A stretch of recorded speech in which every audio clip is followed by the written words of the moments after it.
Markets are down a little bit right now, not a whole lot, still trending sideways when it comes to the crypto market. XRP hanging out at 132, 133. I haven't looked at Bitcoin. I am following the XRP Bitcoin chart though, and that's looking really good. That's looking like it's at the very end of its consolidation here in a very long wedge, and I would expect that XRP should break out against Bitcoin in the not too distant future if I was a betting man. And I am, because now I have another bet with scams. For the end of the year, $750 XRP again. And like I said on Monday night, I do believe I'm going to win the bet, but the premise of that bet is to make sure that people that have lost XRP to scams get their XRP back. That's what I'm looking to do. So, just like Poly Market, people can bet on timing and price and events. Very similar to what I'm doing with him. Some people like it, some people don't like it. That's okay either way. For me, I know I'm helping people out, and that's what matters on my side.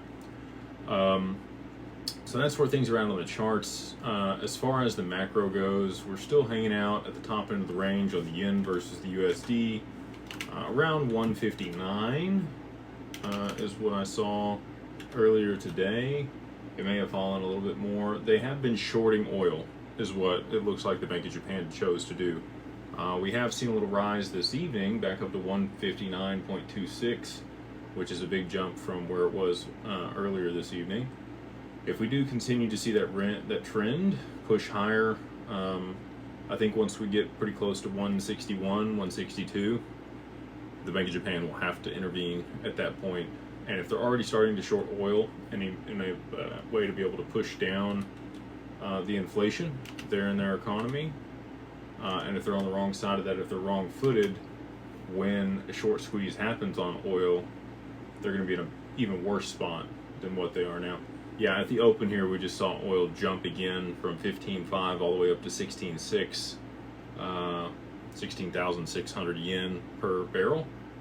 That's a fairly good-sized little jump here, continuing to trend towards 17,000, 18,000 yen per barrel, which is where we saw it at the top end of when it ran up that Sunday when we, that shut down the Strait of Hormuz.